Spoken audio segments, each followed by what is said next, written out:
Good morning, everyone, and welcome to the third in series SeedTalk Prairies, Seed Growing 103. I'd like to introduce Carolyn LaFontaine, who's going to talk to us this morning about the Professional Seed Grower Designate Project.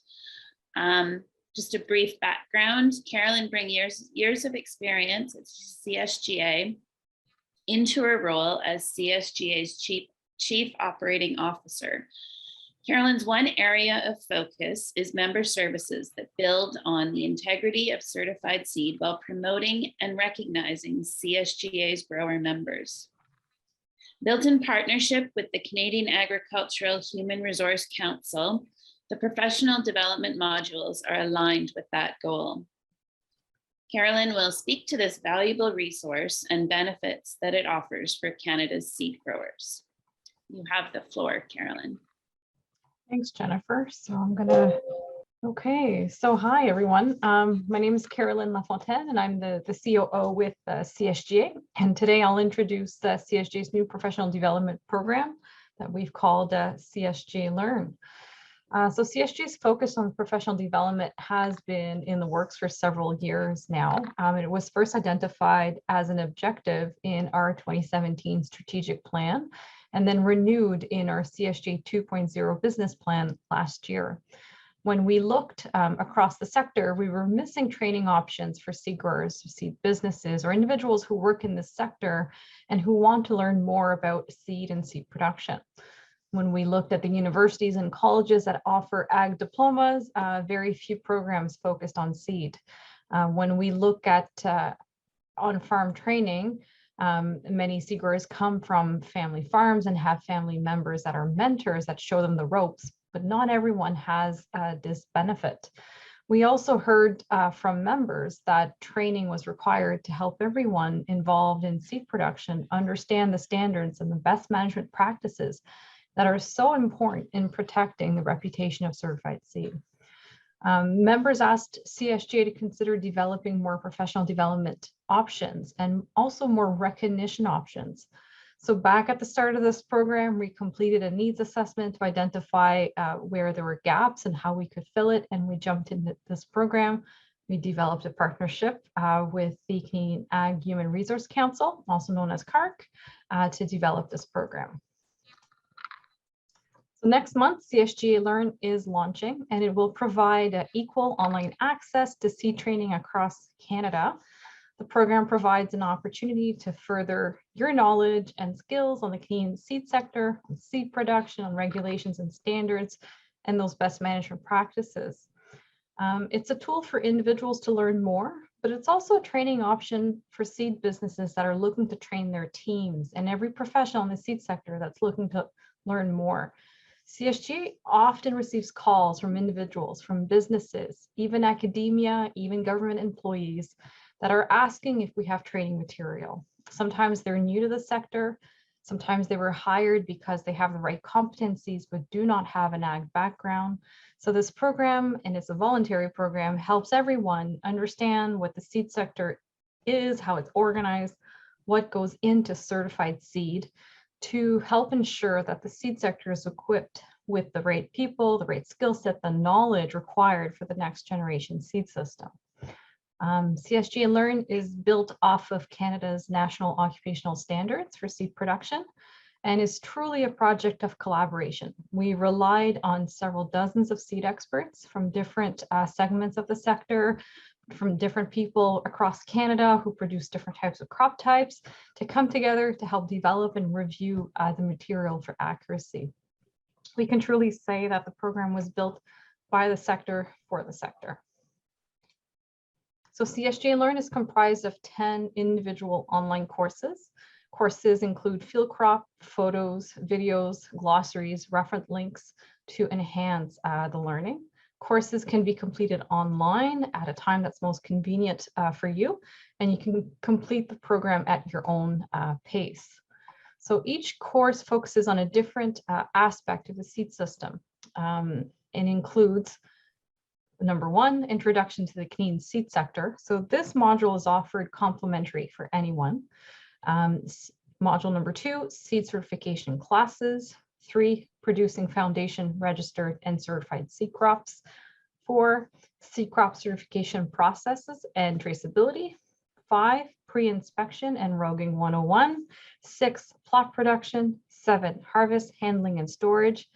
8, Processing, Testing and Selling Seed. Module 9 is an HR module, so building your team.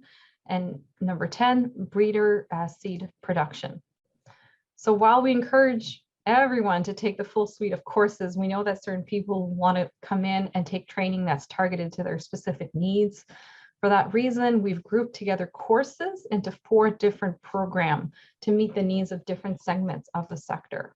So the first program is the Introduction to Seed Production, and it's recommended for all new growers or all new seed business employees. In this program, you'll learn about the sector, seed production procedures and standards, and best management practices to help you succeed in that first year of certified seed production. We know that seed growers find the first year of production as the most challenging. It's the year where we see the highest number of declines is with new growers. There's also a lot of new growers that are coming in annually through contract production, and we see the need for employees that are asking for onboarding materials. So this is an opportunity to help everyone entering the seed sector to succeed in that first critical year. The second program is Probation Plot Grower Program. So that's recommended for anyone that's working towards a CSGA accredited plot grower status, or anyone that's currently producing a plot. This program puts a spotlight on seed plot production and on roguing. Combining this voluntary program with in-field experience helps the seed grower obtain that CSGA plot grower accreditation. The third program, the Experienced Seed Grower Program, nobody knows more about certified seed production than our experienced growers. But the program provides an opportunity to benchmark your skills and your knowledge against Canada's national occupational standards for seed production.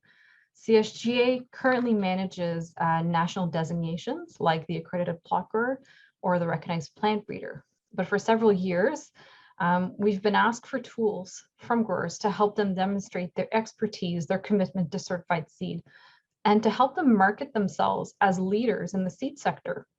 So starting this year with the introduction of the voluntary Experienced Seed Grower Program, anyone that completes that program can combine it with their in-field experience to obtain a new recognition that's called the Accredited Seed Grower, so the ASG designation. The ASG designation will be supported by a digital badge that will be provided to those who obtain this accreditation and will allow a seed grower to demonstrate their commitment and their excellence, distinguishing themselves in the market. Number 4, the Plant Breeder Program is designed for plant breeders to learn the requirements for producing certified breeder seed in Canada. This program provides a concise learning tool and is a requirement for applicants to CSGA's plant breeder recognition. So earlier we talked about how seed businesses come in all shapes and sizes, from family farms where everyone rolls up their sleeves to pitch in, businesses with extensive employee teams supporting operations, or even those who contract seed production out to other producers. But what's consistent across is that we all need to train our teams. Knowledgeable team members are essential to the success of any seed sector business. Whether you're training new employees or even offering professional development opportunities to update the skills of your current team members, CSGA Learns provides that online learning option. So on the platform, there's 2 enrollment options. Individuals can come in and purchase learning for themselves, or team members or team managers can enroll their team members in a specific course or program by purchasing a number of licenses for that course or program. Once purchased, a group leader can come in and assign a learning license to an individual team member.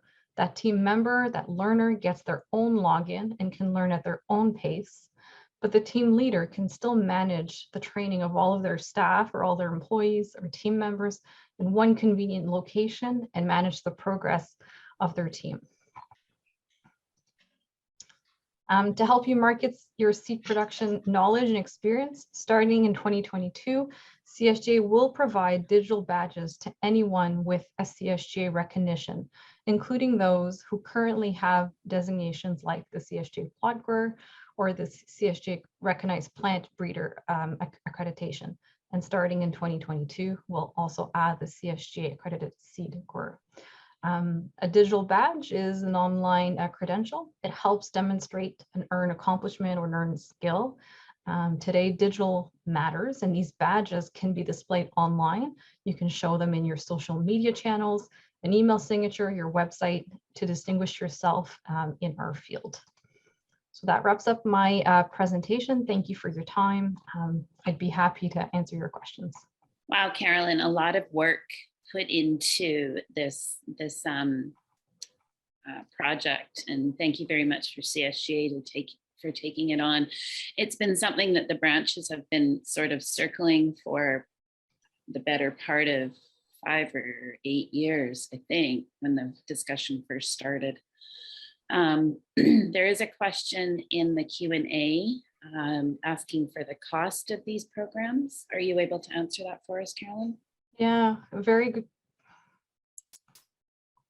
Thank you. So thank you for the question. I see that the 2 questions that came in from the same individual.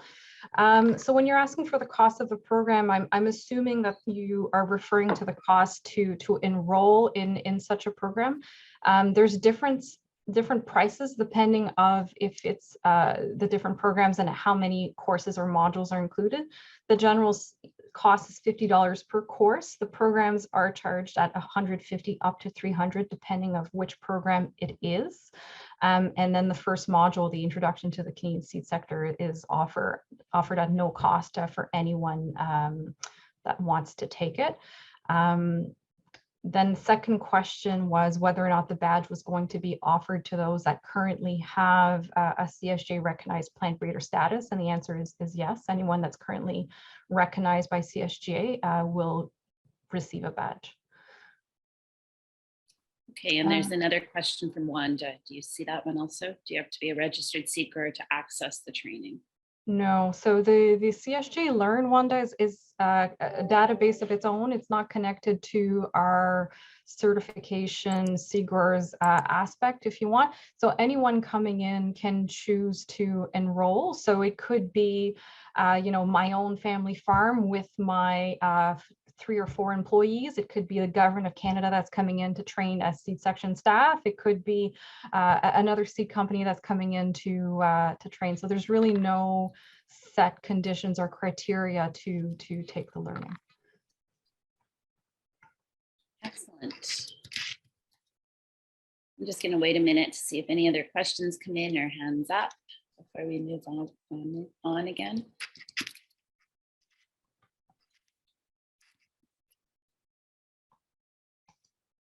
I think the critical thing that I don't know whether everybody catches is that, and I think Doug says it best, you can remove a pandemic off of your years of probation growing by taking this course.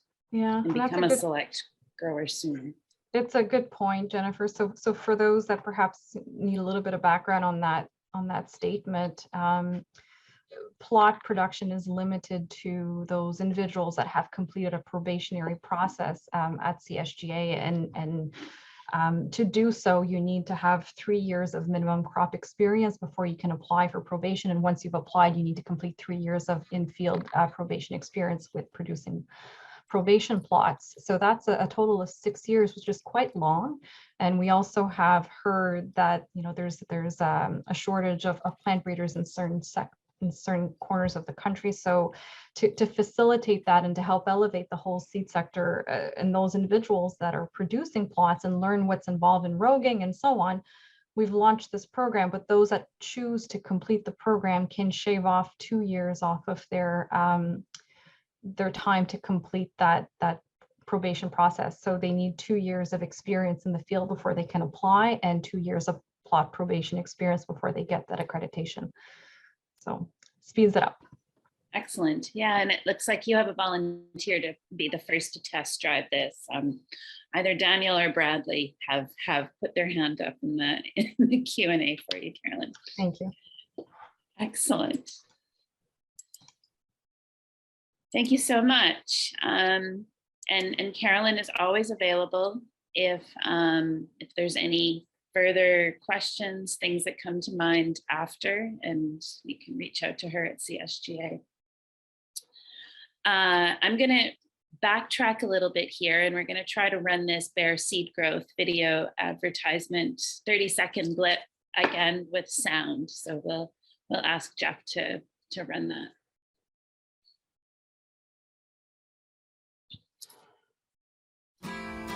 What makes this part of Alberta so unique when it comes to growing barley? Some of the two-row varieties that we have access to here are exceptionally good varieties for malting.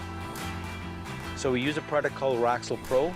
What that product does is it gives the seed a better opportunity to get out of the ground and be protected until it gets up and growing properly.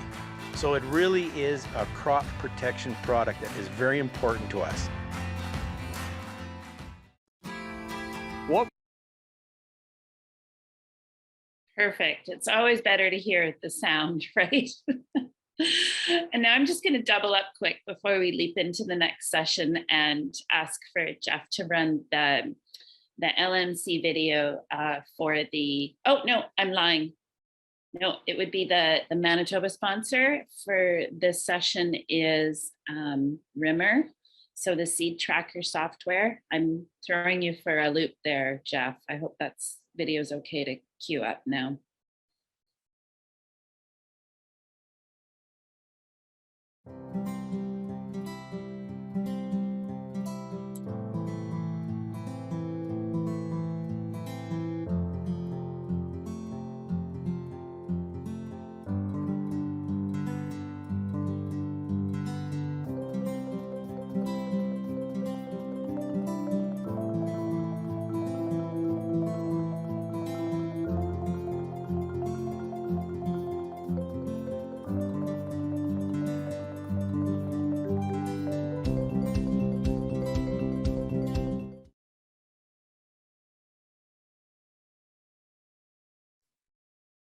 Perfect, thank you. And this is an excellent segue into the next session that we have planned for this morning's seminar or webinar. The technology that Seed Tracker involves is, and we're just going to move into future-proofing the blue tag, which includes technology. So I'm just going to do a quick introduction of our presenters this morning. So we have Doug Miller starting off, and just going to read you a little bit about Doug's background. Doug is the Executive Director of the Canadian Seed Growers Association and has been with the association since 2011. For the last 8 years, Doug has led the digital transformation of the seed sector, helping the industry adopt new digital strategies and tools.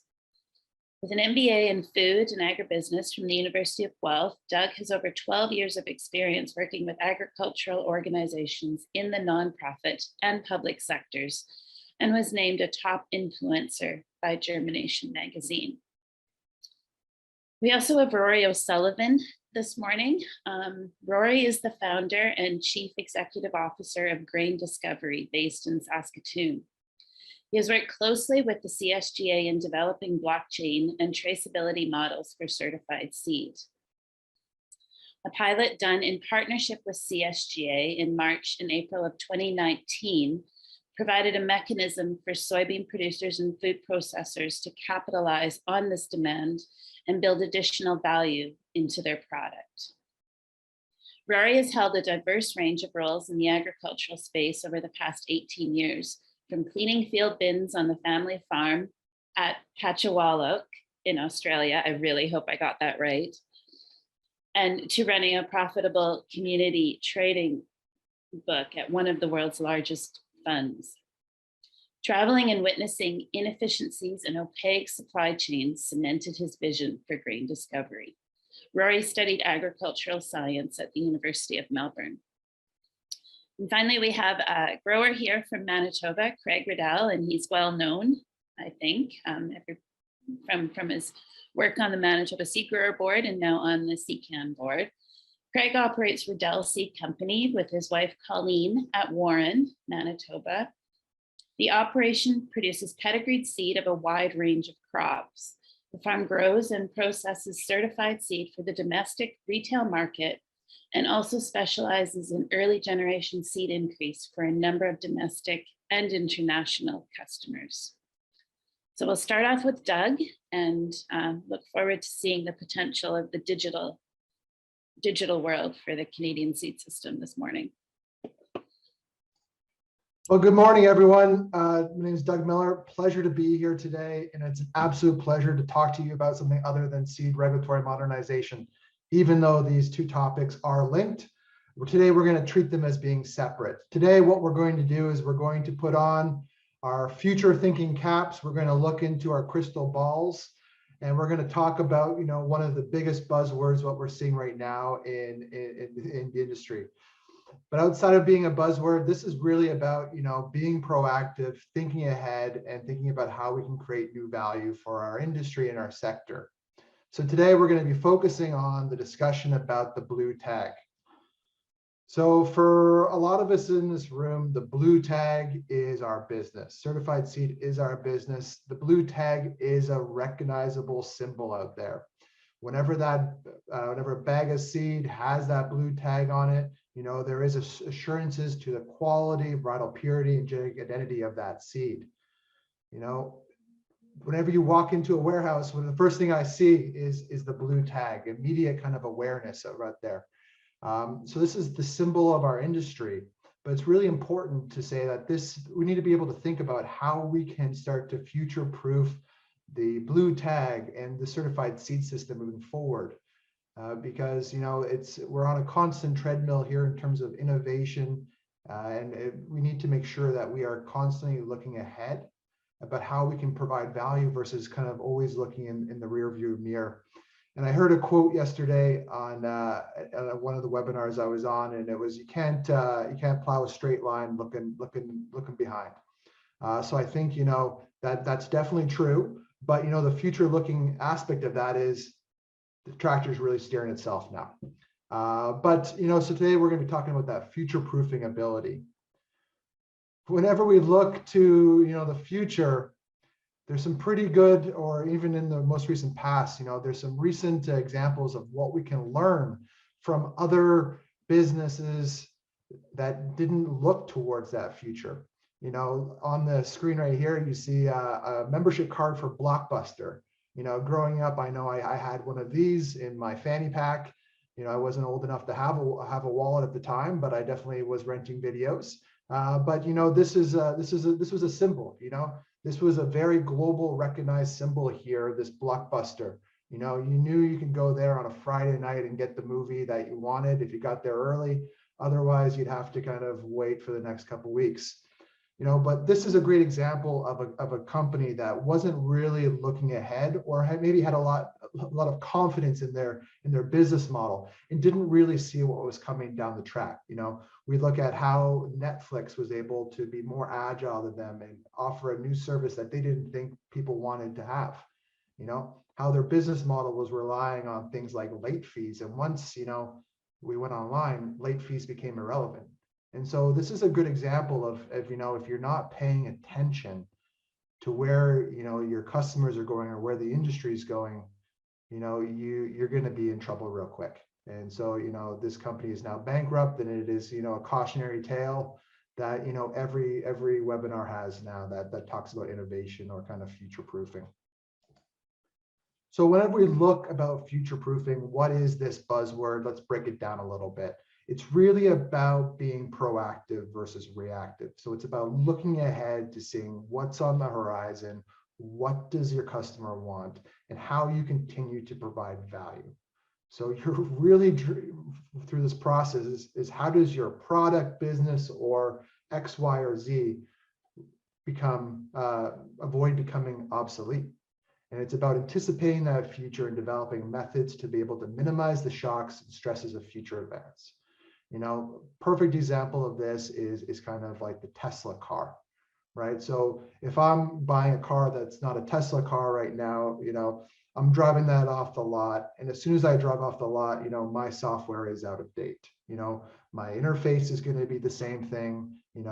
Everything that's there, unless I'm bringing it back to the dealer and I'm getting some modifications or a software uploaded, I'm not able to change that or get improvements versus, something like Tesla, you're getting updates over the air, you're getting increases in your efficiency over the air, not doing anything, just purely looking at that software. So, they're anticipating the future about avoiding becoming obsolete. And so looking to have that proactive kind of approach to how they build their products. And so CSGA is in the middle of this process as well, this future-looking vision. And last April, we launched our CSJ 2.0 business plan, which outlined our roadmap for the future. And it's about how we can continue to provide value to our members, stakeholders, Canadian agriculture, and even global ag. And so in this new business plan, we had three key pillars, CSGA being able to step up and take on more of a greater responsibility within the seed certification system. So here we're aspiring to be, the national authority that government delegates authority to be able to manage all seed certification on its behalf. We did a webinar with this group a few weeks ago where we unpacked what this is. I highly encourage you to go back to that webinar and check it out. The other parts of the other pillars are digitalization. We've talked about this for a number of years now, creating that digital end-to-end seed certification system, and then looking at how we can start adding layers of value on top of that product. And then governance and partnerships. This one's key. We're not really going to talk about it much today, but this is all about, engaging stakeholders through venues like this, building awareness of where we're going, but then also working with government in order to provide the guardrails for this to occur. So under this new business plan, we're trying to create or expand upon the value proposition of certified seed, of CSGA in our industry. So we're really looking at a CSGA-led, government-enabled national seed certification system. We want to be more responsive to the needs of stakeholders, one that is inclusive and promotes diversity in terms of, the representation around the table, the people, also crop kinds, different practices, organic, conventional, regen, all of these things we need to be thinking about. How can we create a more efficient and user-friendly process, create new services, and ultimately at the end of the day, to be able to create new reasons to be able to choose certified seed. So part of our business plan is really doubling down on our digital business model. And so we really want to get to this point where we're creating this single window.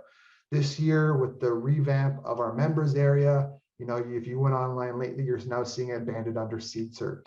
SeedCert is our one-stop shop, end-to-end digital system for all seed crop certification activities. So you're going on there right now to apply for inspection. Inspectors are inspecting on that platform. We're issuing digital certs. CFI is in that platform, being able to oversee the industry. And so this is creating that foundation. And then once we have this foundation, we're going to really be able to add, again, those layers of value on top of that product. All right. So now what we're going to do here is the first step of this is really taking all of the products that we have that are still paper and digitizing them. We're able to create a lot more value off of these products to be able to streamline the processes if it's digital. If it's not digital, and if it's stuck inside your filing cabinet, you're not able to leverage that to be able to make faster decisions, more informed decisions, or even integrate with systems that are out there. And so this is, again, we're looking at doing this for the sector as part of that single window vision that we have. And we believe that SeedCert is the most logical vessel for that. And so this year we launched our digital crop certificate. It was our first version of this platform. Was it perfect? No, but we are committed to being able to continue to add upon it, make it more user-friendly, and expand access rights. Whenever we talk to end users and stakeholders, it's about, I really wish X. I really wish Y. And what we're hearing is people want to be able to have RSCs onto the platform. They want to be able to integrate with pedigreed seed decks. And so these are all things that we're working towards. But we need to make sure this platform is open for everyone. And that's why we've made it really flexible to be able to access this platform, being able to go through the whole process or just a part of the process, or just, if you don't have access to the internet, which you might not be on this webinar here today, but, we're still making it available paper-based. But it's all about having that user-led growth within this platform, engaging with us and being able to have some discussions about where we go. One of the key principles of our vision is this concept of data entered once. This is something, where right now what we're seeing is that, we have different forms across the sector. Some are, digital, some are paper-based, some are, Excel, some are whatever. But what we're seeing is that people are having to transcribe the data over and over and over again. And that just creates a series of redundancies, and it wastes your time, and it's not very valuable. So what we're proposing in this kind of future is this voluntary process where we're continuing to digitize these primary forms in order to have that data entered once principle. So, being able to click on the certificate, being able then to be able to open up a seed grading report that's going to draw in all the information, fill it out, auto tally, and then be able to draw all that information to the pedigreed seed declaration, and then again to the seed disposal record.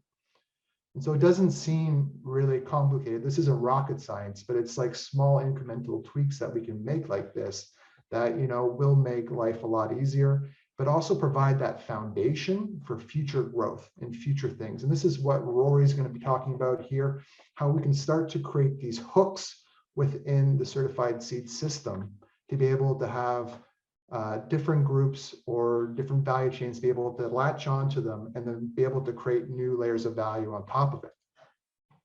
So the next step, we've heard about this the last few times, we're really looking at how we can pilot voluntary pedigreed seed decks that are digital and seed grading reports, how we can look at piloting within the piloting tags at the breeder and select level, and then also how we can be able to expand our SeedCert platform to RSCs that want to be on the platform. So we've had a lot of discussions, we're on Twitter. So today what we're going to do here is we're going to talk about, one use case that we hear a lot about, and that's the blue tag. We're about future-proofing it. So in the discussions that we have with you, what we've heard is, I'm sitting at the kitchen table, I have blue tags as far as I can see. My hand really hurts. There's got to be a better way to be able to do this. Or, I'm relying on the dot matrix printer that I have to be able to print these tags. Don't know what happens whenever that goes out. Do they still even make dot matrix printers? Yes. But again, there's a better way, and we're here to kind of help develop, a standard platform for the whole sector to be able to use, to be able to really level up, but then also create these hooks again that other value chain participants, other businesses can leverage with your consent to be able to create new layers of value. So something like the tags, in our vision of the future, we're really seeing this, expanded within the SeedCert platform. Here's an outdated version of the crop certificate tab where we've kind of put in here with this arrow where you can go in and print tags basically based on the seed disposal record.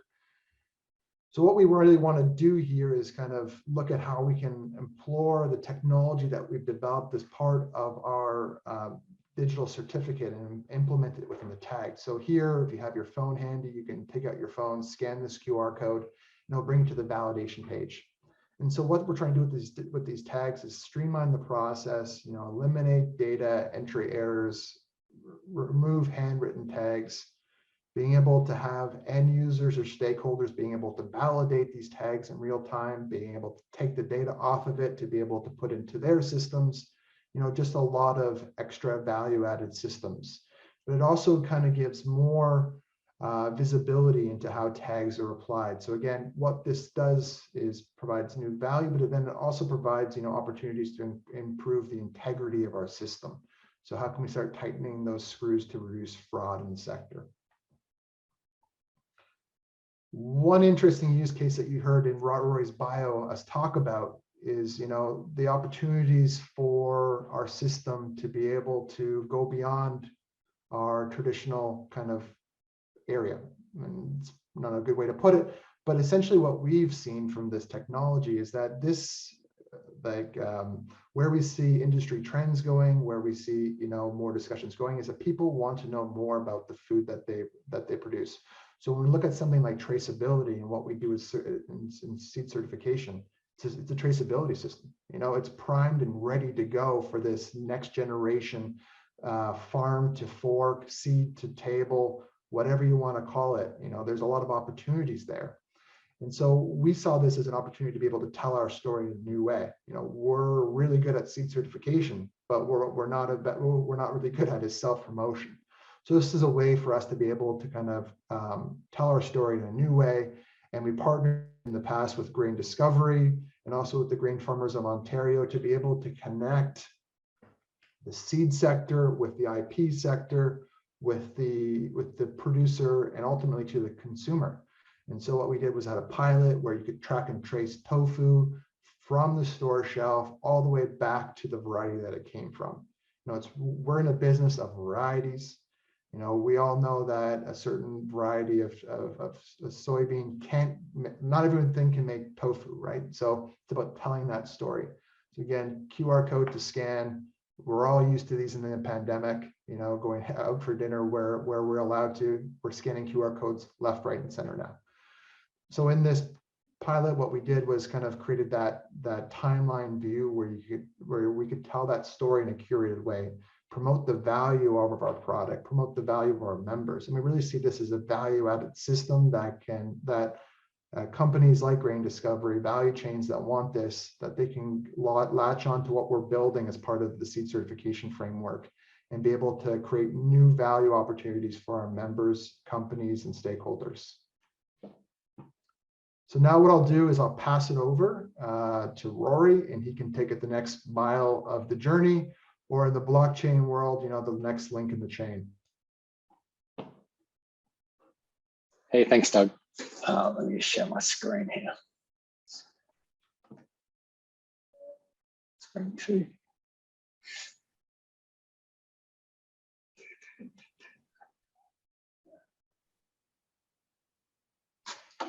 You can see my screen, correct? My presentation screen? Yeah. Oh, perfect. Yeah, thanks, Doug. Thanks for that introduction. It's funny you mentioned the old seed tag printer. I was actually in Central Ontario last week, and we saw one of them in action. And it's funny that future-proofing aspect of a printer, we're talking about the nuclear power plants in Ontario, and even because they were built in the 70s, they have containers full of, well, old but brand new computers that were built in the 70s to like fail safe to replace that on that technology there. But yeah, it's exciting. I think with certified seed, it is the first mile of the journey for any traceability, and it's a story that hasn't been told to us, the public, in a more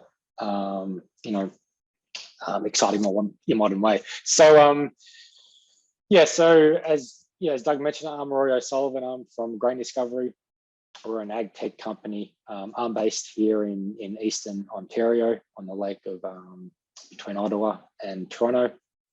And yeah, we're looking at future proofing. That's a word I should use more often, but leading that digital transformation of food as modern ag is undergoing this huge momentum shift from this pure commodities industry where every bushel is considered identical to an ingredients kind of business, where customers demand distinction and they want more information on where and how that was produced, what ingredients were used, and most importantly how these products were kind of sourced.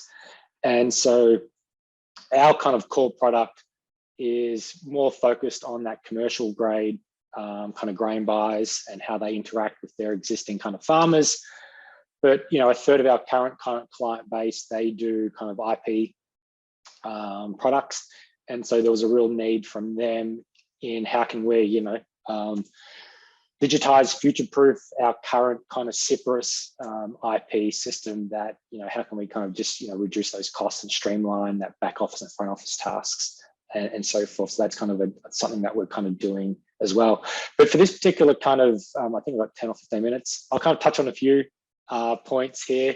I'll no one really gets inspired about the technology, more so the vision, but I'll touch on basically very briefly the building blocks on this technology and that kind of data sharing kind of capability. And then I'll kind of focus on that vision, that digital passport. And as I said, with certified seed, that's, that first mile of the journey, the most important part. This industry has already kind of done that fantastic role already.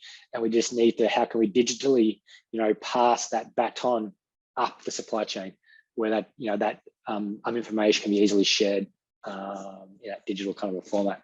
So yeah, obviously I'm going over stuff we already know here, but in North America, it's this huge industry. There's around 50 million trades worth a staggering $180 billion. A majority are untraceable, and the supply chain that brings these from the farm to the end consumer is still pretty inefficient. There is very little information flowing to that end consumer. We want to know, where their food comes from, how safe it is, who grew this, and what is those sustainability metrics that will be important going forward. And in between, we have the grain buyers who are finding it very expensive to not only accumulate grain, but also how can I share this information in a more cost-effective manner. And so each of these, organizations operate their own data, but it remains trapped in their own kind of data silos, and it's very difficult to share this information. And providing better access to data sharing across the supply chain, it releases these huge important opportunities for these industry stakeholders, that demand more information, and which will increase in the future, and most importantly about trust in that information. And it's probably important to note that if the end consumer is unable to access the information that they desire or trust the information they currently have, then they will generally pay a lower price for a product regardless of its origin, which does not reward the producers who grow or make that premium kind of a product. And so touch on lightly on the technology space here, but envision a supply chain, operating, and especially in agriculture, there's a lot of legacy, technology works well, mind you, but there's a lot of technology, like legacy technology out there. So imagine, the supply chain operating all these ad hoc systems, but now operating as a common kind of a database that all participants can access, read, and write to. And an open source computing platform that provides consensus, giving the supply chain a single version of the truth. That's what I suppose SeedTalk 2.0 is looking at for sure. So this is kind of blockchain technology. Blockchain is an online ledger for record keeping and kind of data share. And it's a bit tongue in cheek, this kind of graphic here, but as we know, ledgers have been with us since the dawn of time. From the original forward barley contracts in Mesopotamia to double entry bookkeeping, Venice in the age of exploration, to spreadsheets in the 80s. And this distributed ledger technology is just a continuation of these technology advances. And so new data is added in blocks and chained to previous data entries. Each data entry can actually be forged or altered once that's entered. And very important to note that you retain ownership and control of your data, and you elect to share information when it's beneficial for you to do so. So for example, the seed processor or the grain elevator, they would share kind of agronomic information to the end processor of the farmer they bought from. But commercially sensitive information like purchase or the sale price, that would not be shared. And as I kind of mentioned briefly before, it's not a singular technology, it's part of this larger digital ecosystem ensuring that information is recorded accurately. And this information can, like originate from multiple kind of sources, from the seed grower database, from any IoT information, farm management software, precision ag, sensors, all manually entered via an existing app. And it's also important to note that this does not look to replace any legacy systems kind of out there. This is just a layer that sits above your system and enhances it. An ideal kind of this technology enabler, connecting these these once prior isolated kind of data silos together. And so as I mentioned, most current businesses operate in isolation, so there's no network. So each participant controls their own data. So farmers, elevators, logistics company, processors, sharing information. Yes, it does occur, but it's very manual, paper-based, and most importantly, very time-consuming. And then we have this centralized network. All data feeds into a single, big brother repository, and like overseen by a single authority. So think about Facebook. They control everything, and they get compensated for it. And then we have this distributed network where each participant, yes, they are independent, but they also connected, equal players on this kind of digital ecosystem, which allows data to be shared securely and quickly, and also you can be monetized for that data sharing. So we believe, Brain Discovery believes the next wave of ag disruption will be built on this kind of network. They talk about Web 3.0. We think this is going to be, a part of the ag technology, next wave, really on par with the disruptions and the benefits that the internet brought, both in like the mid to late 90s, allowing these small participants to band together to form more efficient business networks, this new kind of digital kind of ecosystem. Okay, so what does this mean to us in the ag kind of supply chain? So, so we're kind of, like I'm based in Central Ontario. So IP beans has been the gold standard for 25, 30 years now. And it really is a paper, kind of a blockchain kind of system. And, there's premiums, depending on the variety, up to 30% exists kind of today. However, the system, it's still paper-based. Apart from that initial grower contract that lives in their ERP grain accounting system, the rest of the paperwork is still paper. It's not scalable, and it's hard to share that information. And so because it's not like digitized, there's a tremendous amount of I'm not sure what you used the word there, Doug, but a duplication. Entering the same information twice, 3 times, and so forth. Both from the farmer and also from that that grain buyer and the originator.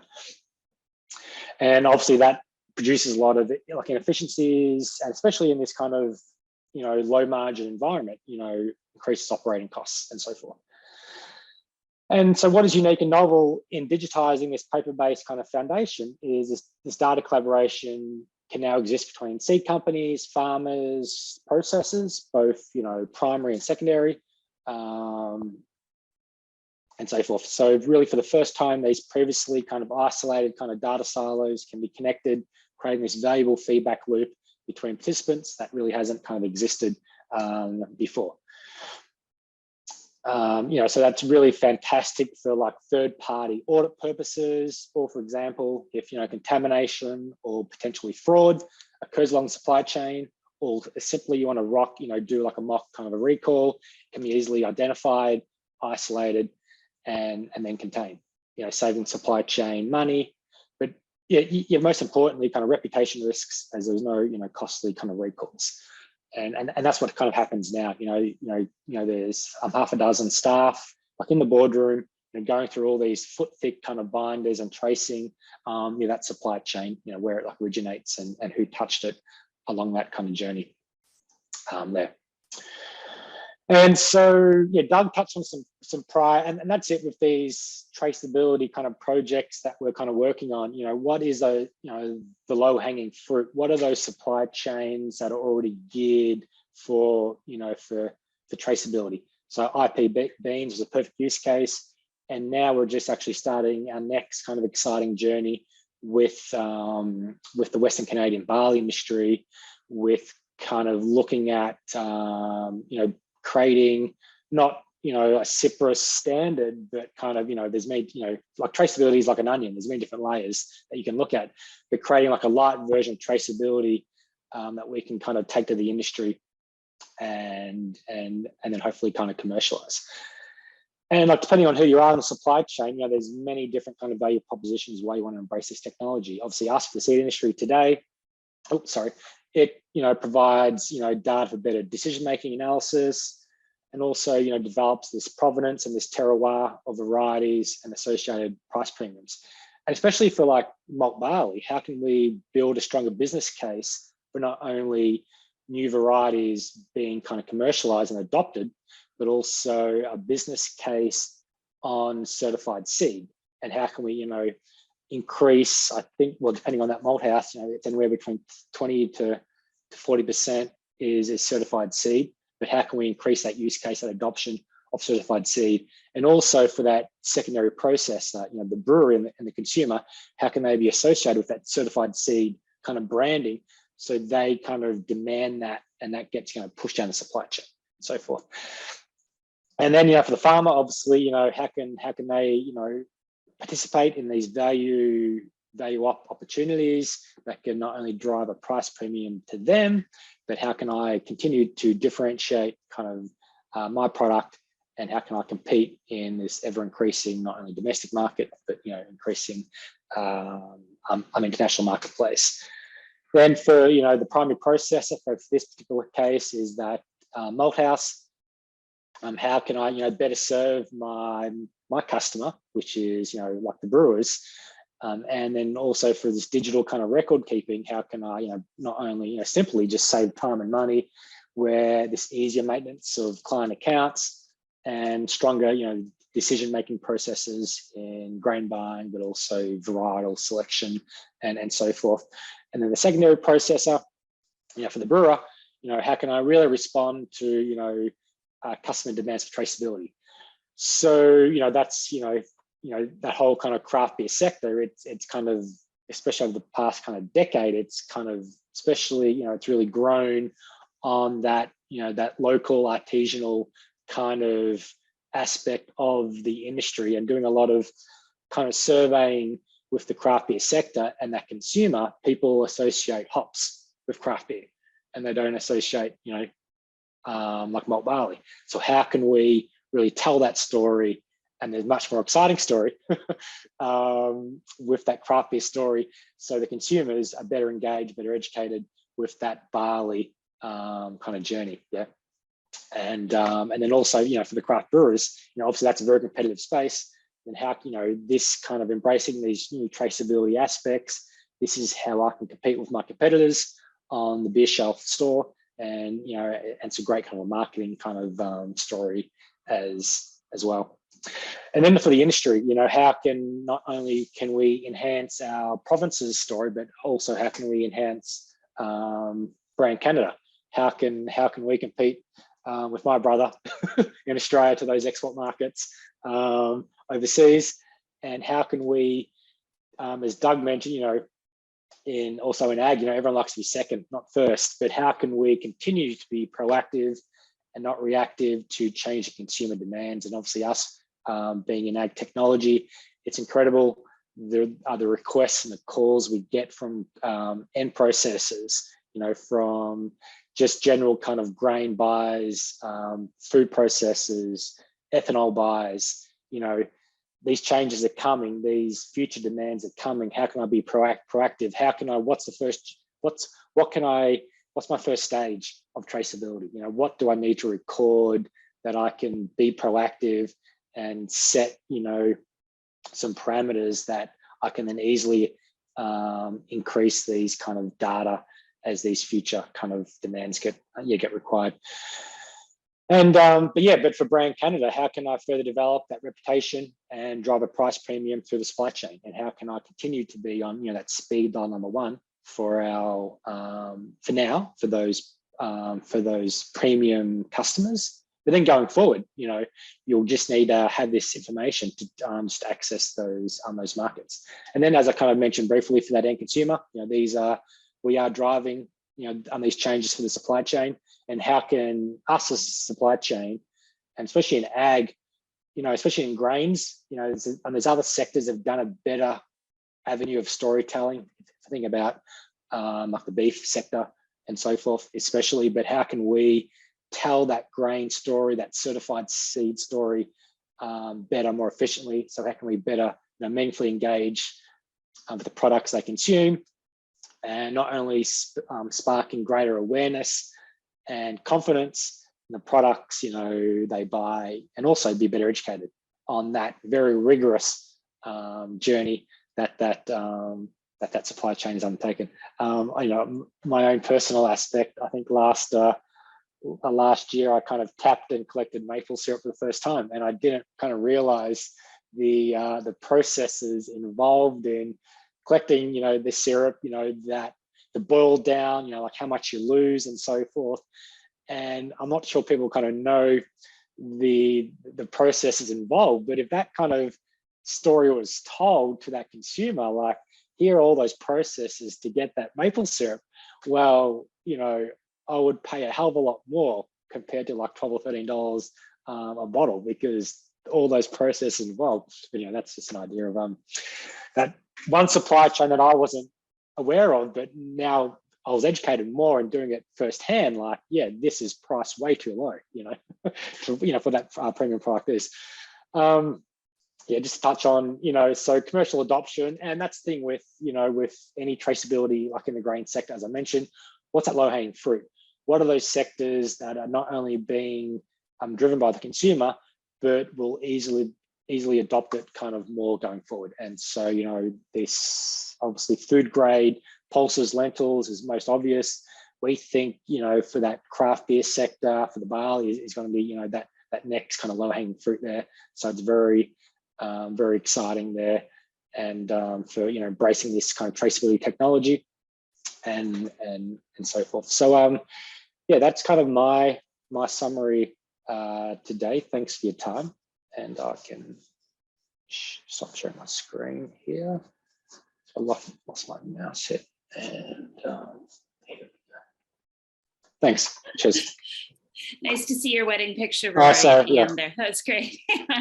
I'm just going to move straight into Craig Riddell here, and I hope everyone's okay. We are over time this morning, but it's cold outside, and I'm not quite sure if anybody really wants to be going outside. So let's hear from Craig from the grower producer perspective for the digitization. Go ahead, Craig. Good. Thanks a lot, Jen. I think it's a great point to follow the previous two presentations from Doug and Rory to sort of ground this in the real world of what someone administering seed record keeping at an RSE level sees. So that's what I'm trying to achieve through my presentation. First off, I'd like to thank the organizers for these sessions to create this forum. I think it's a timely discussion. Modernizing seed record keeping tagging process is important. I think it's sort of a pan-industry issue that hopefully we can have some cooperation sort of industry-wide to tackle it head on together, because improvements here would impact a sort of wide section of the industry and benefit as a whole.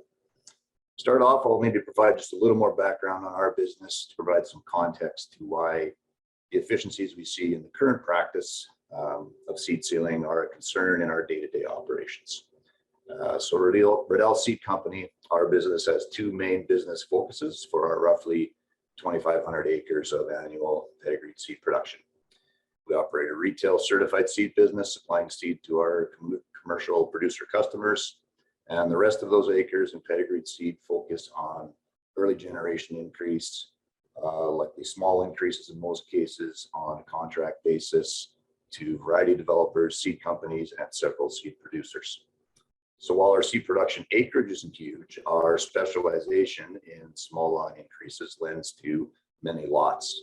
And each seed season, we seal roughly 50 to 90 seed lots. And through that ongoing practice, we've come to understand the tedium of the process of churning out the documents required to satisfy the current industry requirements And we often find this quite frustrating in terms of use of our time and the inefficiencies we see for ourselves and our staff. We are all about backing up the quality of our product. We don't think that should change. We think the necessary verifications need to be in place. The reality of the matter is we spend too much time in processing the limited set of data points that sealing a seed lot should require. Now, I'd like to qualify at this point that while some of these comments might be construed as negative towards the seed regulatory system as a whole, I really don't want them to be taken as such. I'm in fact a proponent of the high standards our system has, the rigor of the system, and I'm only looking to improve the process by how we get there. In fact, I'm not looking to eliminate any of the data points we should continue to measure to properly verify quality and characterize the characteristics of a seed lot. My hope is for our regulatory partners to be able to work cooperatively to implement data sharing, eliminate duplicative reporting, reduce or eliminate manual form fillings, and eliminate the multiple document signing events that are tied to sealing each seed lot. I think this affects us all in this industry, regardless of scale. Whether you're a family seed business such as ours, the record keeping shouldn't be a burdensome process that it is. Businesses of our scale shouldn't need to consider the hiring of a separate person or dedicating a great amount of our current staff's time to what is really a small data set to manage that each seed lot tracking should entail. For larger seed companies, employee resources would be far better directed to sort of the value proposition of producing, marketing, and improving genetics versus grinding away in an unproductive paper shuffle.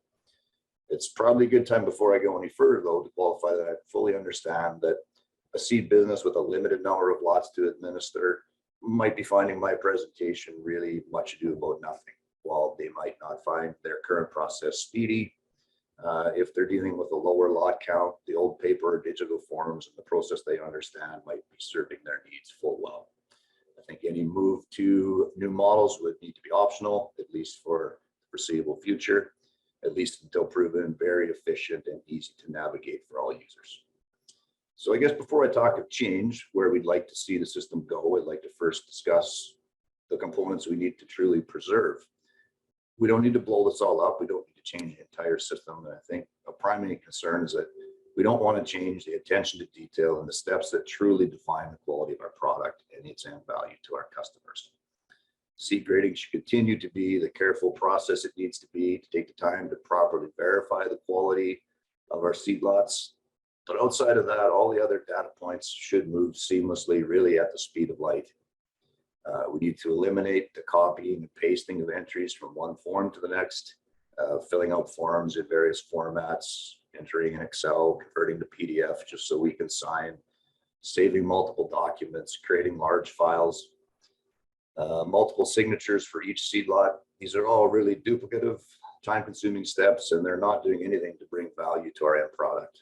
And really, they only allow for the introduction of errors along the way. So when it comes down to it, if you really look at the system we're under, the number of data points required to verify the quality and movements of a seed lot are quite limited. They're not a large data set. The process gets bogged down in the round and round of reporting them, putting them on multiple forms, and satisfying the requirements of multiple agencies. So I got my first slide up. This sort of highlights, I just did a breakdown of, from within our operation, the sort of 8 data points we see in sealing a cereal seed lot. It really highlights the fact that this is not a complex demand that we're trying to make in terms of creating a system to manage it. It's not a massive data set.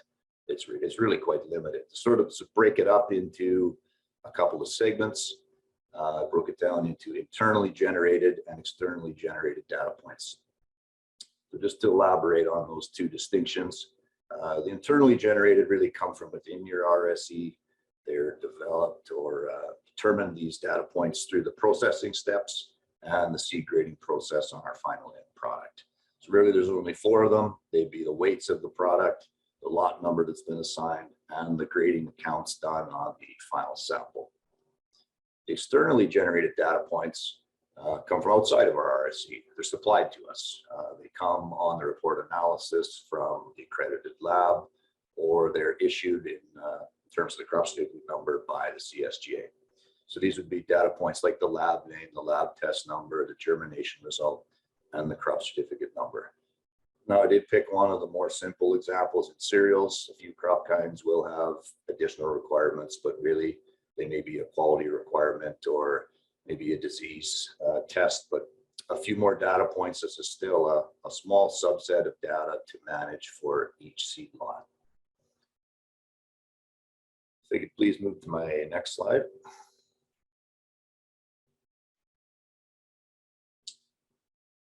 So really looking at that previous slide, what we have is not a large scale data management issue. It's really an complication of managing a very limited data set. So I'm just going to dive into how we see within our operation the current situation of managing those few data points and the complexity of doing it. So what we deal with in sort of doing the steps to seed seal a lot are many forms. We have the pedigreed seed declaration, the grading report, the report of analysis, and a crop certificate. Now in various operations, these exist in different formats. Some people do it all in paper. They've been converted to various file formats, Excel, PDF. Some are even embedded in some in-house software some seed businesses choose to use, which can help in filling them, but we're still required to satisfy these four, I would suggest, outdated documents, which really could be combined into one. Within these four documents, we have a lot of duplicative entry. This was mentioned in previous presentations. It's sort of a goal of eliminating that, moving to more future-focused traceability systems. We put the CC number in 4 locations. We put the lot number in 6 locations. We put the weights in at least 2 locations, and we have signatures in 3 locations. To back up the complicating factors in the signing process, we have 3 separate seed sealing documents that all require a signature: the pedigreed seed declaration, the grading report, and the crop certificate. This requires either conversion from Excel to PDF to sign. In many operations, we're still doing a print, sign, scan process. And I think we've got to the point where we can quit cutting down trees to track a seed line. Just sort of to round this topic off, there's a lot of reentry of common profile information because we're not satisfying one entity or operating under one common platform. There's no ability to create a common profile to fill forms with repeatable information. Most of the current forms we have access to have no save or drop down features. They don't self-populate unchanging fields for things like registered seed establishment numbers, operator numbers, and grader numbers, etc. If I could move on to the next one. So please take this as only one person's opinion, one RSC operator's opinion. I'm primarily responsible for this documentation process in our operation. As I mentioned, I do it 70 to 90 times a year, and I figure that takes me 70 to 90 hours. I think that's a really unreasonable draw on resources for an operation of our size. We'd probably be trimmed by about 75% if we manage this properly. So just take this as a point for discussion. I think this is maybe hopefully leading off into some discussions, some suggestions from other people that experience challenges in this paperwork shuffle to really, as an industry, tackle the issue and bring all the best ideas together to incorporate under a new system. But just to give something to start from, here's sort of our thought of an ideal solution.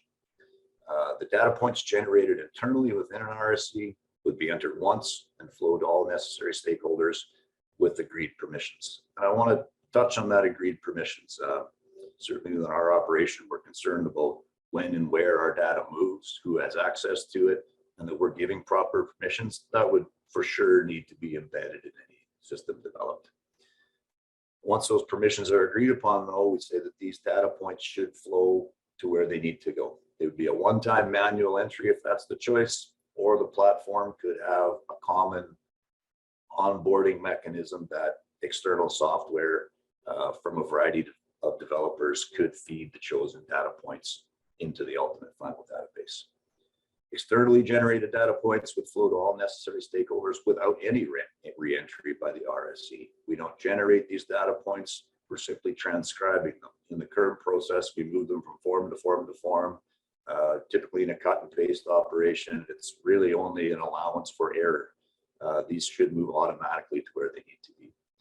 For example, a one-click option to accept the results of a report of analysis to represent a seed lot would link it to the seed lot and self-populate any of the results on that report of analysis that need to be in any given location.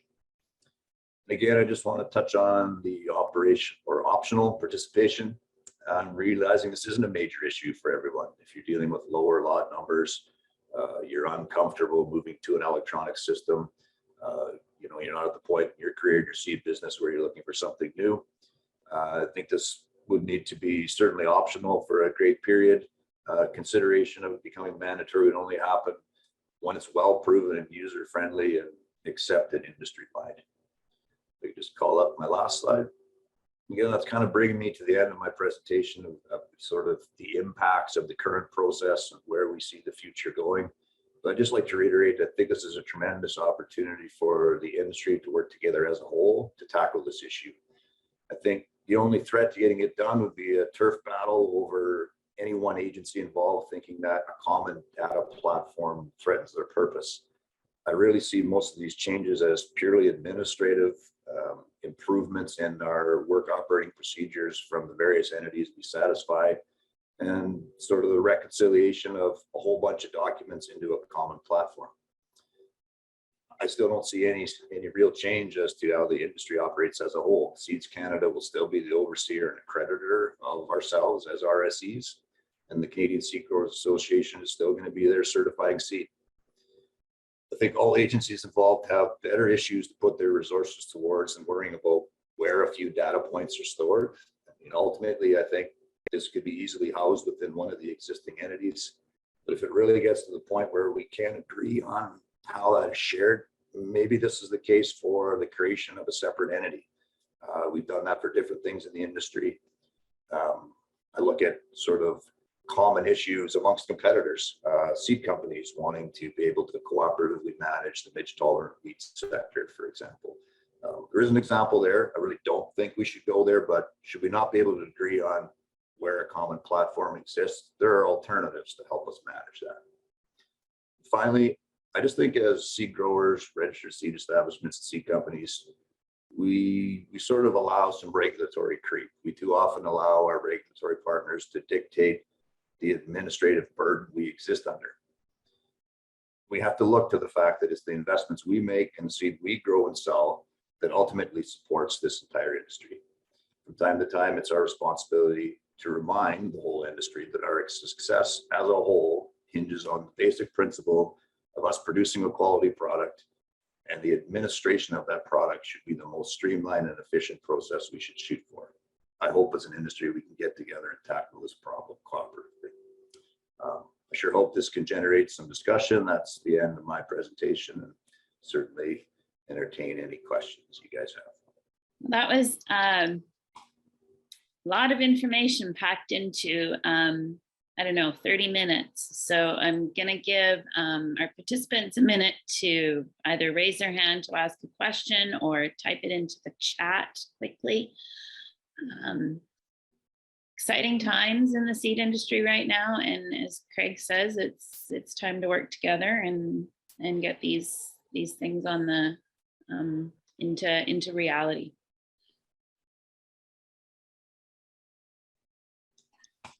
Daniel Limoges has his hand up, so Kelly, if you could unmute him.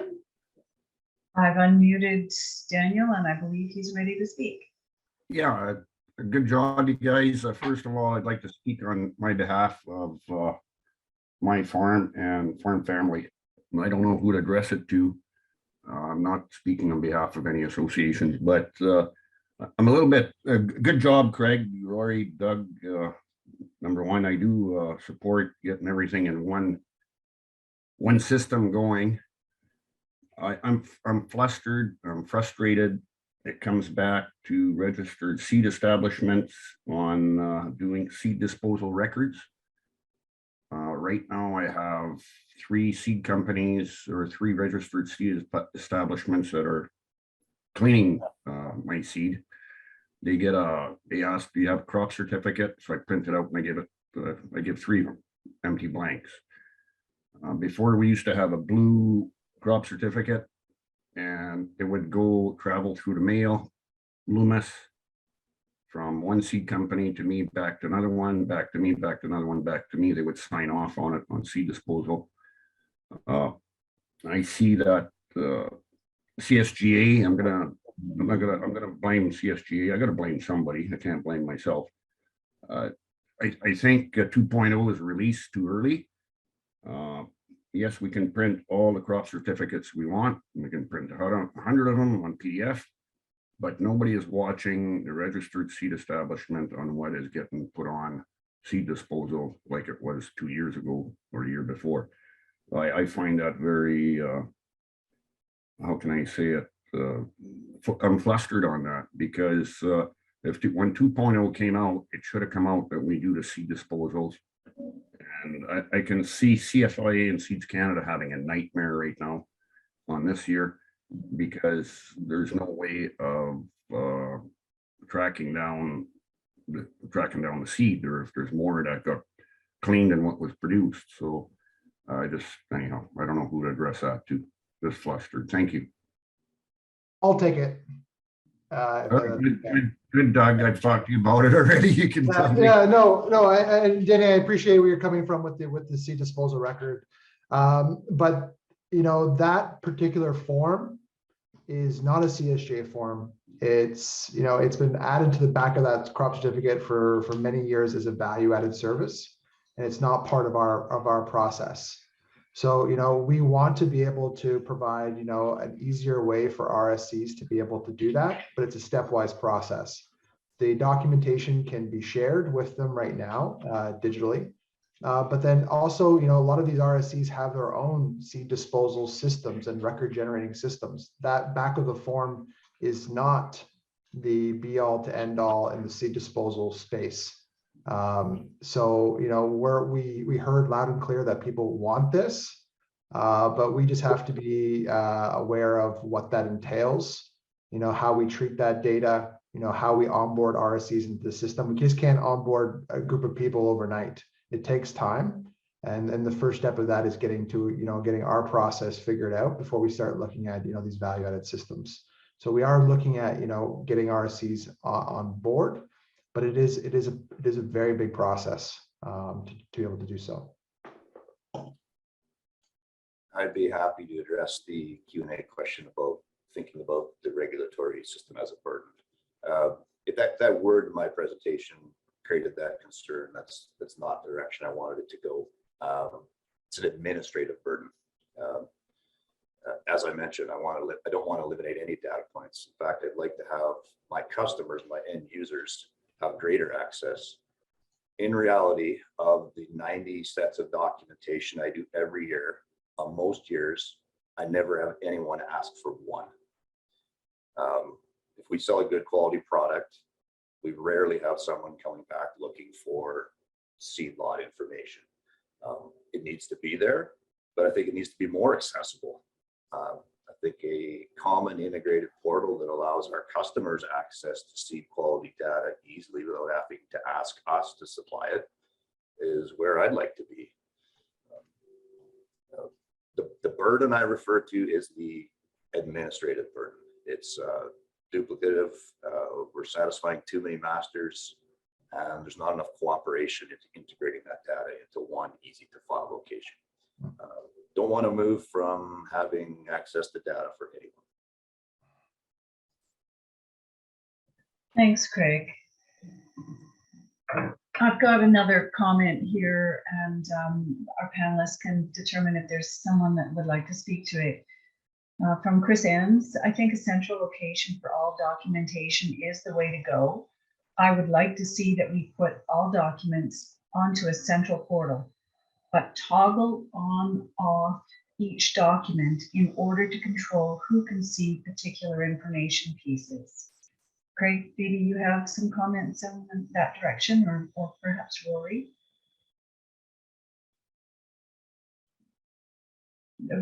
Craig, you're on mute. Sorry about that. Yeah, that was sort of my comment on permissions. Within any data management system or blockchain, there's certain things that should be public, certain should not. But I think, in fact, most of the quality data around our seed lots should be widely available. In fact, under the current seed regulations, if someone asks you for it, you have to supply it. So why sort of hide it in the interim and force people to ask you to see it? But there would need to be permissions for things like the information from the report of analysis to automatically flow, because sometimes you do it twice. If you don't clean a lot properly and it needs amending and you're going to re-clean it, you don't want the original seed test record to link to the lot. You want to give approval for the one that actually represents your final finished product. So there would have to be those permission steps built in to determine when the documentation becomes public. Yeah, and from our perspective, you know, we definitely took Chris's kind of stance and built that into the new CSJ 2.0 framework. So right now, if you go into the system and you expand a crop certificate, there is that ability to have a document repository built into that system. And so we really see, you know, the ability here is to have that granular level of control about where and how you share it. We see, you know, a lot of value in being able to take things like the germination, like certificate of analysis, and make those shareable through the digital tag platform, so that, you know, you can scan that digital tag, be able to validate that it is a valid tag, but then also be able to see, you know, the other data points that the individual has agreed to share with it. So, you know, we are getting to that point where we're looking at the granular sharing of data there, but that is, you know, our intention behind the support documentation tab within SeedCert right now. Jennifer, are you? Yeah, I'm here. I'm just taking a minute to breathe. Great conversation, folks.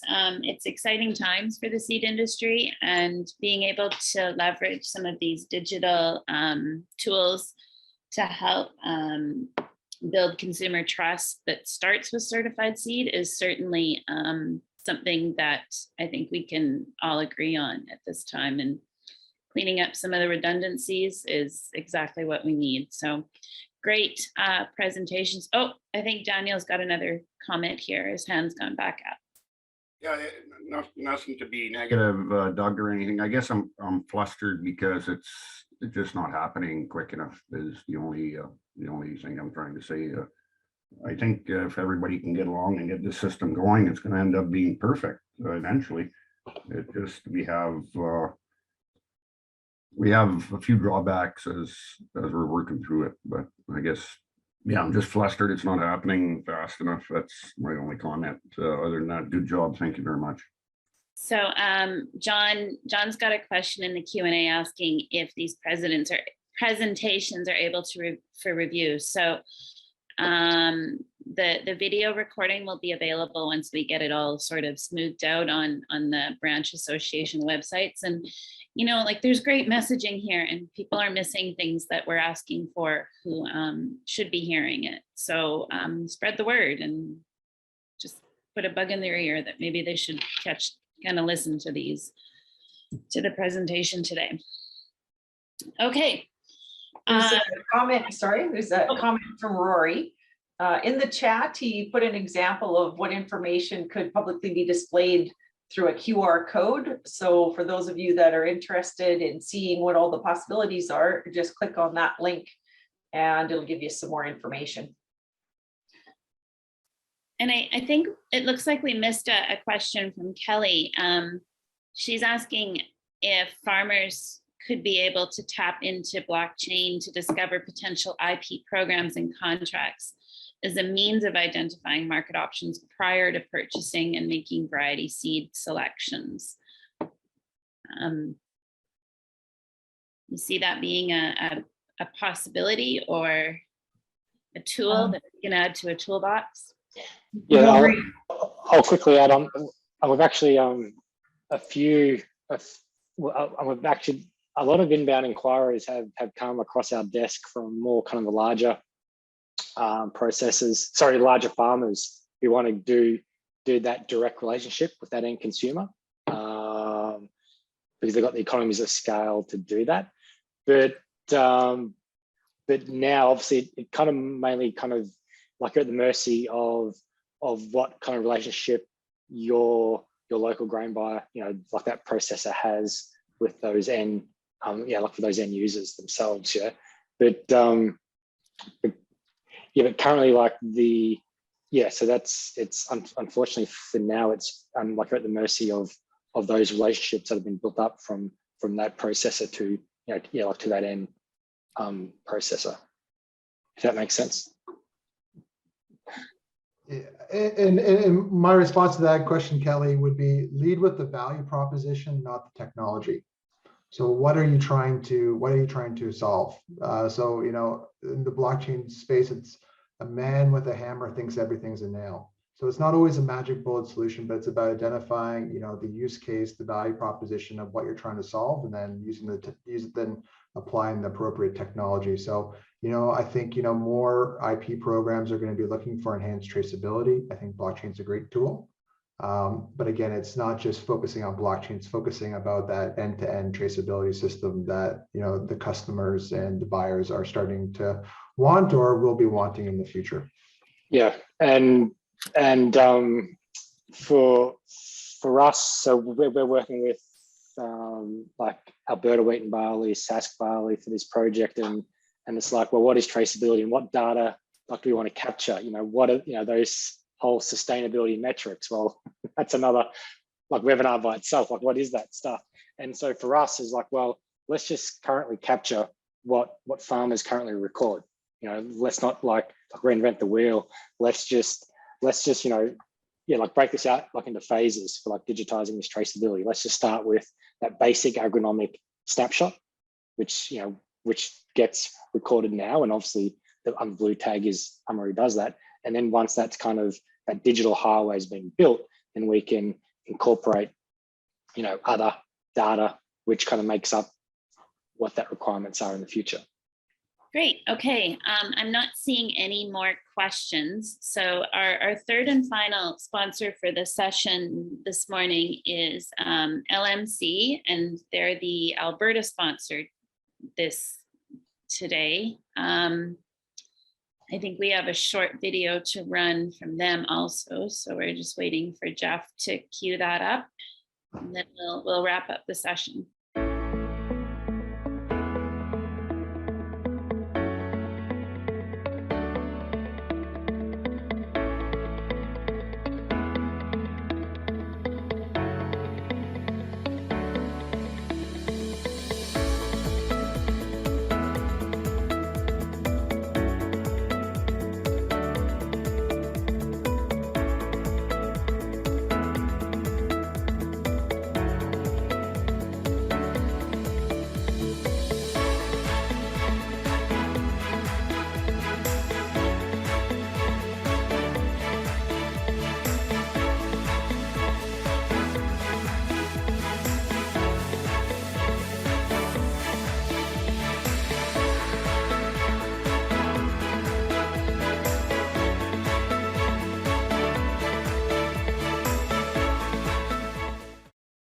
Excellent. Okay, we'll pop the bit of the wrap up slide up. We have 2 more sessions of these exciting webinars planned. Thursday, March 10th, the carbon economy, opportunities and challenges for the ag sector. So we'll be hearing from Joy Agnew. A bit of a background: the federal government has set aggressive goals in emission reductions for 2030. Farmers are expected to be part of the solution, but does the research community have the information to support their options? And then we'll work into some forward thinking from the WGRF, and Garth Patterson will talk about the next 40 years. As the largest producer-funded crop research group in Canada, the WGRF supports research in 15 different Western Canadian field crops. Garth will share their perspective on the role crop research can play in addressing both farmers' crop production challenges and climate change issues. And then we'll have Doug back, and this isn't on the slide, sorry, it should be on there, but he's got some possible opportunities that specifically for seed growers and and ways that the CSGA can work with seed growers in this carbon economy. And then our final session on March 24th, we're going to be talking about seed quality across the prairies. So we will have, from Manitoba, we'll have Sherry from 2020 Seed Labs, Sandy from Discovery for the Saskatchewan picture, and Morgan from SeedTalk Technologies for the Alberta seed quality. And then finally, we'll be hearing a bit of an update from Tyler Wisk from Ag Canada on wheat, midge, and sawfly. Next slide, please. So today's sponsors, again, we have 3 sponsors, 1 for each province. So thank you once again to LMC, Lewis M. Carter, Bear Seed Growth, and Seed Tracker for your support of these webinar series. Next slide. And this is, I'm going to pass this over to Lori to summarize this slide. Thanks, Jen. We'd like to thank our sponsors and supporters for all of these Seed Talk series, particularly Bayer Crop Science today for their sponsorship of this seminar, and then CCAN, Discovery Seed Labs, Lewis M. Carter Manufacturing, NK Seeds, FP Genetics, Caliber Seed Services, SGS Canada, and Cantera Seeds, who have all contributed to being able to present these webinars. Thank you for your support.